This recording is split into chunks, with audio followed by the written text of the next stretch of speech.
U Novom Sadu je 1. aprila usvojena deklaracija o Republici Vojvodini kao federalnoj jedinici koja bi se dobrovoljno udružila u Saveznu Republiku Srbiju. Deklaraciju potpisuju neke nevladine organizacije i političke stranke, uglavnom nacionalnih manjina, a sa obrazloženjem da je Srbija još uvek centralistička i memorandumska, te da je na sceni i dalje, citiramo, političko ponižavanje, ekonomsko devastiranje i duhovno zatiranje Vojvodine. Kada je reč o političkom ponižavanju Vojvodine, podsjetit ću vas samo na sramotni nuhalabuku oko davanja saglasnosti na predloženi statut APV. Sem besomučnih nasrtaja na vojvođansku autonomiju i njeno evropsko regionalno biće, bezočno su i bez izvinjenja iz dana u dan sa govornice Republičkog parlamenta vređani narodi i građani Vojvodine. U analima istorije državnog i ustavnog prava ostaće ta dobro orkestrirana antivojvođanska rasprava zapamćena i po tome što je nesravnjeno duže trajala debata o predlogu statuta Vojvodine kao prividno autonomne regije, nego o predlogu Ustava iz koga je taj statut izveden. A i po tome što je tada postalo belodano jasno da partitokratska vrhuška države Srbije ne želi da sprovodi ni one ustavne odredbe o ustavnom položaju pokrajine koje je svojim oktroisanim ustavom upravo ona nametnula Vojvodini. I da joj se, nažalost, to može.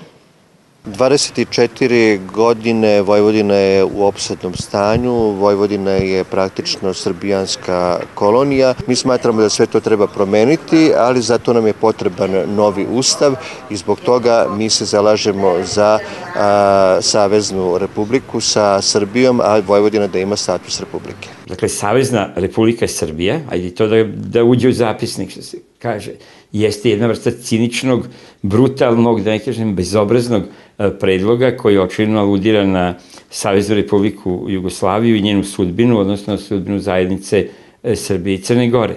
Dakle, prosto jedan provizorijum kao privremeni aranžman do raspada i te tvorevine kao i ove prethodne Savezne republike Jugoslavije. Četvrta Vojvođanska konvencija deo je predizborne kampanje u kojoj i marginalne političke organizacije traže mesto pod suncem, smatraju analitičari, ali upozoravaju da ovaj događaj nema isključivo dnevno-politički karakter. Iza tog površinskog plana, dnevno-političkog i predizbornog, imate zapravo jedan, hajde da kažemo, scenarij, ali u svakom slučaju imamo jednu scenu, ako ne baš i scenariju, koja se namešta za neku buduću vojvođansku krizu. Za svaki slučaj, tako da kažem. I na kraju krajeva vi imate nekoliko centara moći izvan Srbije, današnje Srbije, kojima odgovara da se pravi neka gužva i neka kriza u Srbiji, odnosno u Vojvodini. Što zbog Vojvodine same, što zbog Kosova. Sada vam je počela trka još nekoliko meseci unazad ko je veći autonomaš, pa se utrkuju tu Mađari, autonomaši, ovi standardni Liga socijaldemokrata Vojvodine, pa tu uleti Demokratska stranka, evo sad vidimo, povampiruju se i ovi stari autonomaški kadrovi, Živan Berisavljević i ekipa koji nemaju do duše nekakav uticaj u narodu, ali očigledno da u pojedinim krugovima moći imaju uticaj, čim im se u samim medijima pridaje toliki značaj. Vi imate 2 decenije priličnu, a poslednjih 10-12 godina radikalnu, dramatičnu i ničim sputanu zapravo ne samo autonomašku, nego separatističku ili proseparatističku propagandu u Vojvodini. Vi imate proces stvaranja neke vrste države u državi, a da vlast, dakle to vlast, mislim na republičku i beogradsku, dakle ili ignoriše ili podržava. Otprilike to su alternative unutar koje se kreće. Ili prećutkuju, ignorišu, kažu, ma to nije važno, to je marginalno, ili rade na tome i podhranjuju tu vrstu ambicija.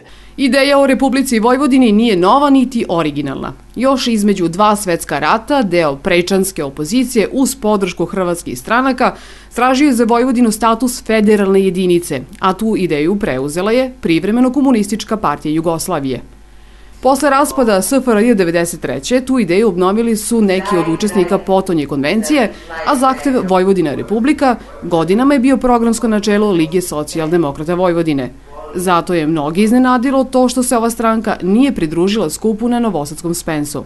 Interesantna je bila reakcija, na primjer, visokog funkcionera ili funkcionerke LSV Aleksandre Jerkov, koja je prvi put kada je pomenuta ta konvencija rekla da je to njihov stari zahtev, da su oni još 90. godina imali sličan zahtev, što je rečeno tačno, ali to je izgledalo kao otprilike da ona hoće time da bagateliše tu inicijativu i da kaže kako LSV u tom pogledu je šampion i, ne znam, avangarda, jer godinama otprilike nešto slično zagovara. Moj utisak je da je Ligina oštrica otupila u odnosu na odbrane interese Vojvodine u okviru otkad je u toj koaliciji.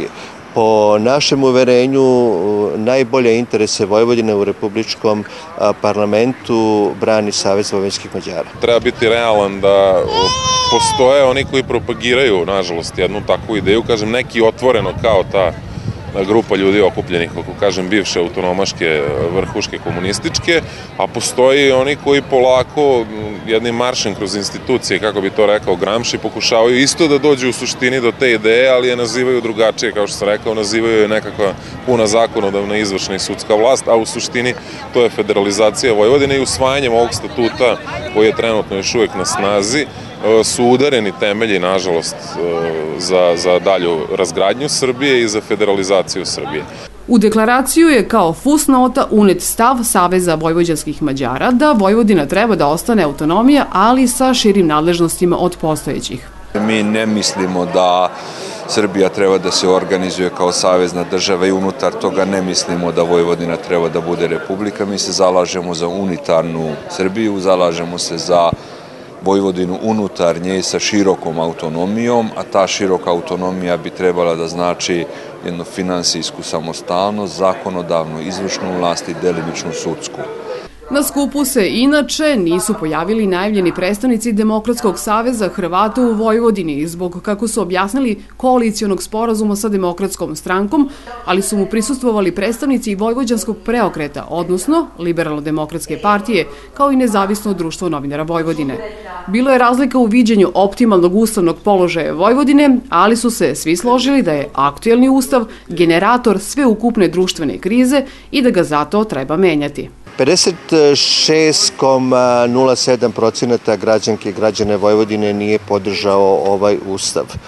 Po mirovnoj londonskoj konferenciji 1992. godine građanima i građankama Vojvodine treba vratiti ustavna i građanska prava. Ta ustavna prava nisu vraćena ni ovim ustavom.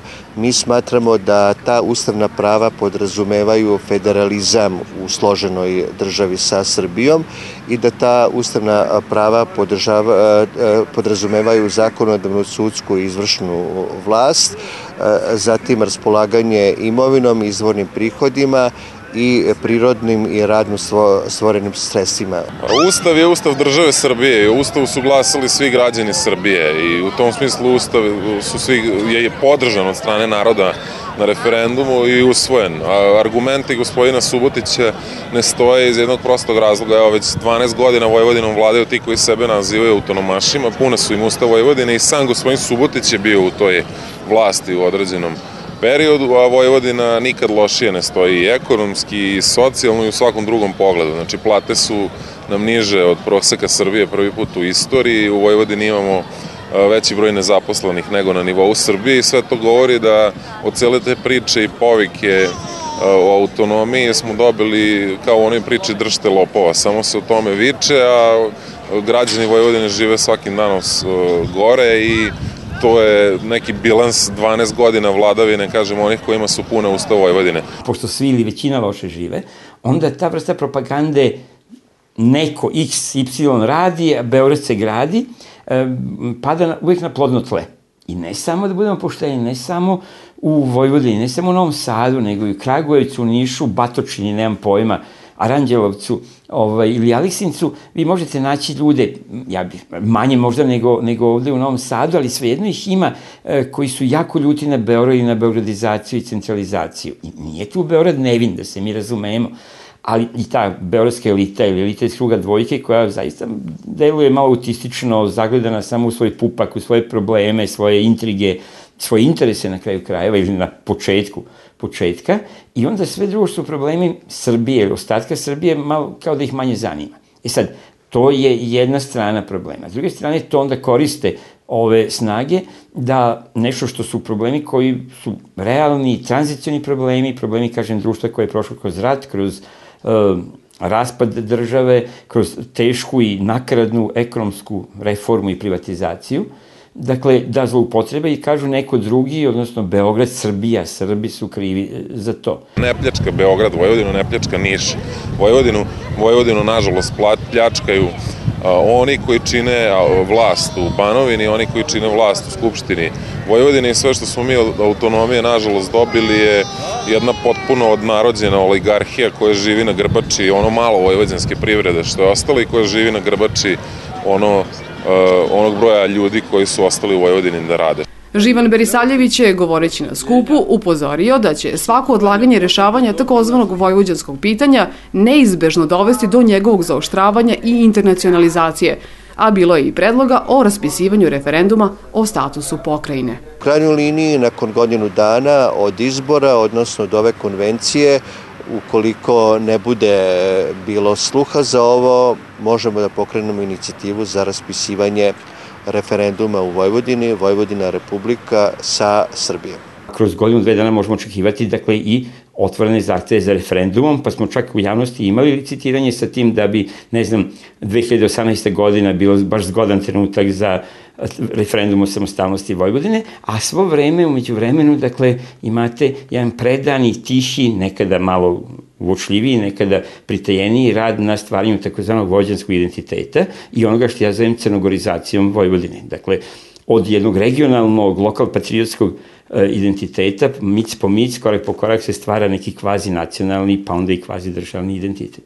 Neko će reći, to je sada, paranoja, teorija zavere, preterivanje, ali ja se uvek podsjećam kako su izgledale priče, setite se, pre 20, pa pre 15 godina, pre 10 godina samo priče o Crnogorskoj pravoslavnoj crkvi i o crnogorskom jeziku. Dakle, sada se smejemo, s razlogom smejemo pričama o Vojvođanskoj pravoslavnoj crkvi, vojvođanskom jeziku, da još uvijek niko ne pominje vojvođanski jezik, ali Boga mi pominje se samobitnost, identitet vojvođanski, pa tu ste na korak do vojvođanske crkve i vojvođanskog jezika. Ne pričam napamet, znam kako su mnoge moje kolege reagovali na priču svojevremeno o Crnoj Gori. Pa gde da odu, pa Crna Gora je srpska Sparta, pa mi smo jedan narod, 2 oka u glavi i tako dalje. A sada, otprilike sličan način, sad mene u Beogradu ubeđuju kako to sa Vojvodinom nema, to je preterivanje, nema opasnosti, Srbi čine ogromnu većinu stanovništva Vojvodine, neće da Srbija se odvajaju od Srba i tako dalje i tako dalje. Dakle, gledali smo, može se, sve se može kad se hoće i kad ima dovoljno zle volje i kada ima dovoljno zainteresovanih centara moći i naravno dovoljno novca da se uloži u realizaciju nekog projekta. Jeste čuli za ideju da se Srbija federalizuje, odnosno da se naprave Republika Srbija i Republika Vojvodina? Jesam. I šta mislite o tome? Sve najgore. Nema razloga da se odvaja nešto. Ja mislim da to treba da bude ista država. Da se odvaja Srbija i Vojvodina ne bi to bilo u redu. Zašto nisu bili zajedno uvek? Kad smo bili do sad uvek složni da budemo i sada. Svaka federalizacija je prvi korak za dalje cepanje. A vidite, svijet se usložnjava. Ako tako krene da onda od Srbije neće ostati ništa. Se Vojvodina odvoji, pa će Sandžak, pa tamo, pa ovamo, pa onda... Mislim da nema smisla.